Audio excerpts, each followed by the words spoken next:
Okay, friends, this is WJEG, and I'm broadcasting from the Williston Cemetery today. It's a beautiful Thursday morning, November the 21st. I wanted to bring you guys here and let y'all take a look and give you a few things to think about.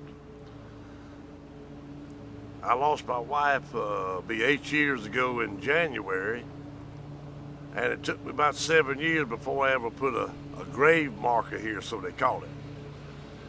Now, the title of this video, I don't know, maybe a gravestone, grave marker, tombstone, or birthstone. And when I finally decided to put this thing together, I finally got it done after 7 years thinking about it. Started not to ever put one up here because we're actually not dead. You're just going on to the next part of the journey. So anyway, in just a moment, I'm gonna scan around the cemetery here and share a few thoughts with you and show you the birthstone that I had made for my wife and myself. My wife's name was Janet Gale, and she is a very beautiful woman. I don't know how I ever fooled her into getting hooked up with me, but I know that when I lost her for the short time that it's going to be, I lost my best friend at the same time. So anyway, I'll scan the cemetery here and maybe be talking some at the same time. They're actually out here doing some maintenance. The funeral home, of course, is contracted to keep the grass cut, weed eating, etc., etc. Big money in a Christian burial. In a good Christian burial, there's plenty of money. Well, anyway, here we go. I'm scanning the cemetery.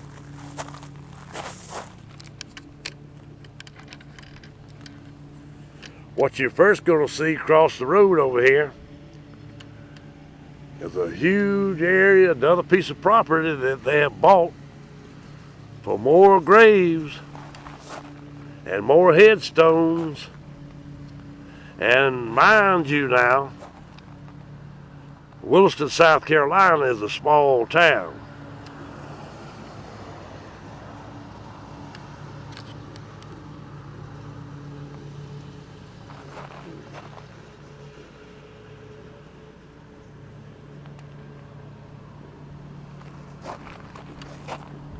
This is a 360 of the whole thing, and then we're going to come back to the birthstone of my wife and mine. And I want to give y'all a good close look at it. And the graves and the grave markers go way beyond where my camera can take you.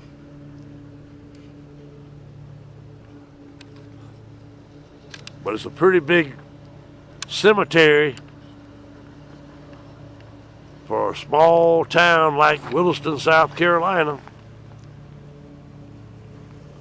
Now look at all these grave markers. Now these are grave markers for a lot of people until you understand the truth. All right, now we're fixing to take a look at what I call a birthstone.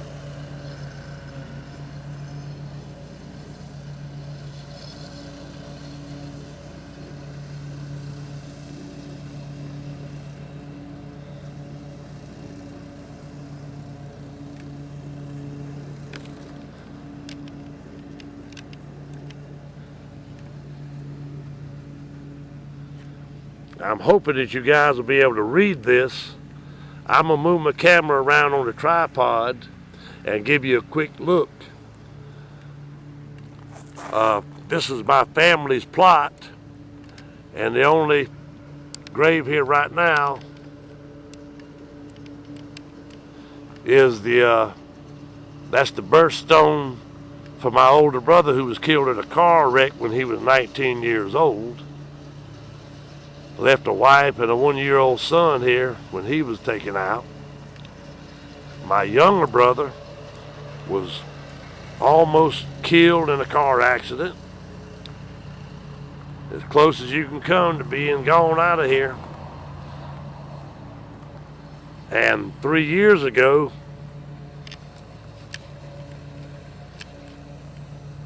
I was in a car accident that killed 3 other people, and I'm the only one who survived, and I'm the only one who wasn't wearing a seatbelt.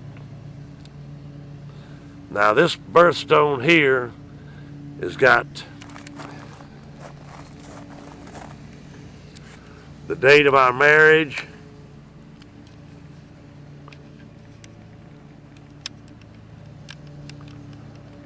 June 3rd, 1979. And then I have my complete name up there, my wife's complete name,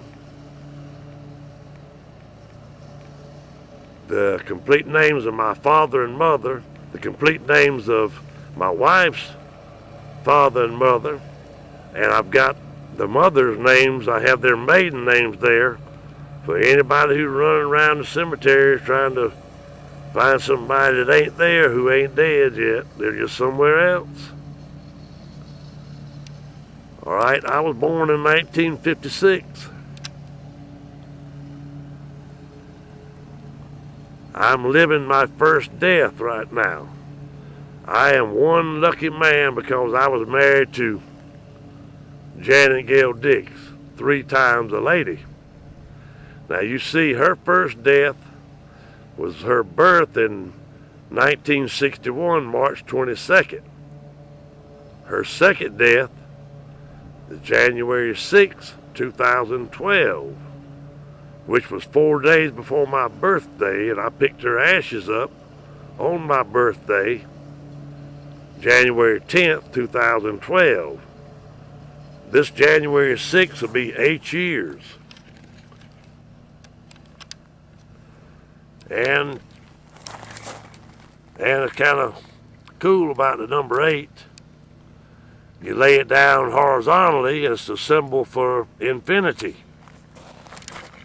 All right, I'm going to try to get this camera back around here and sit down just a minute. Give me a second.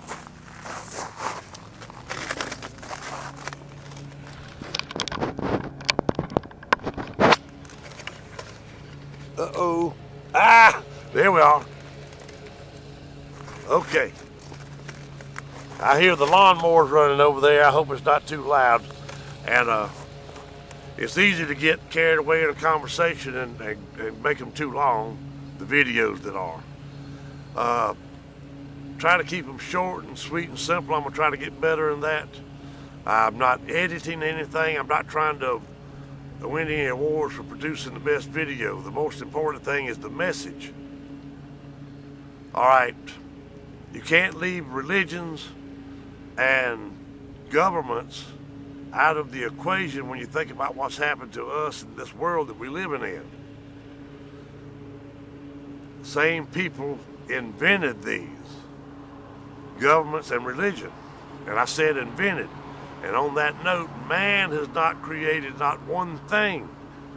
It's an invention, or he's modified the structure of something already in existence. Okay, back to first death and second death. Now, the most powerful religion on the planet right now, out of the 4,200 and something religions, is Christianity. And pretty much simply because they've killed more people than anybody else in the name of their God, the Hebrew God. But there's some powerful truth hidden within that book. But the deceptions within that book are way more powerful than the hidden truth. That's why you won't find one preacher or anybody who's teaching that book to tell you that they understand the whole book. And you cannot teach something you do not understand. But within that book, the King James Bible, Blessed are those who take part in the first resurrection, for the second death has no meaning. That's one of the most powerful verses of Scripture in the King James Bible that you can possibly try to understand. Short and sweet. You are living your first death right now. Your first death started at the moment of your conception. So you are living your first death. You're living each day, but you're dying every minute. Powerful, powerful truth, okay? But I understand that. So the truth about that is, I have taken part in the first resurrection already. And the death that my second death that I'll experience here, whenever, maybe before I get home, maybe before the sun goes down today, nobody's guaranteed not 1 second longer here. In the twinkle of an eye, remember? Okay, my first death started at the moment of my conception in January 1950, not January 1956.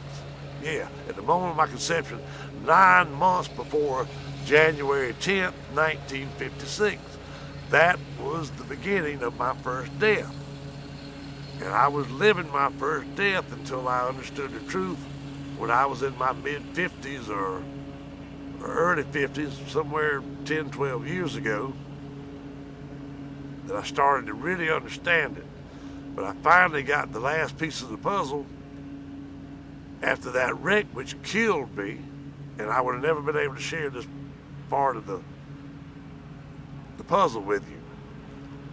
You will exist and live your next life in the reality that you support, that you finance, or that you're telling someone else to be the truth. You have to be very careful about what you're telling people to be the truth. I will not swear to anything as a fact other than what I can remember since January 10th, 1956. Can't do it. Hard to explain, but it was made very clear to me when I was 59 years old that I was fully, totally responsible for my eternal well-being. I have no choice about the eternal part of it, but where I'll be at in this universe, experiencing my next life, I have choices about that. If you don't understand that, then I suggest that you take some time out to do it. This world is full of distractions by design. See how long you can go without your telephone or your TV or your computer? Can you go an hour or two without it? Can you go a day without it? Can you go a week without it? Until you can set aside all distractions and learn what meditation is truly about, you'll never get the most well-hidden mysteries of the universe that are available to you. You have the ability to do it. But I've met some friends online in some chat rooms at the BGM music channel, Rainy Day Jazz. I've had a lot of fun there with some friends I've met there. I have had some people who have condemned me and put me down for the things that I say. Some have called me delusional, that I should seek professional help. Done been there, done that. Seeking help from the experts. But I do have some who have been very kind to me, and I appreciate that, and I love you very much, and peace to us all. But back a point on the experts. Look at where this world is at. And the experts have been running it a long time. Think about it. Do you really want some help and some counseling from the experts? The truth that you need is deep within inside yourself. It is not in any book or any movie, and another man cannot give it to you. You have to learn to get by yourself and find a quiet place, and when the student is ready, the teacher shall come. But you'll never see him, you'll just hear him. Very powerful truth. I love you all. Best wishes to you all. Hope you have a beautiful journey. And world peace or bust. This is WJEG, and I'm off, signing off from the Williston Cemetery, Williston, South Carolina. I'm headed back to the Far East to Elko, South Carolina. Peace. WJEG loves you all more than you know.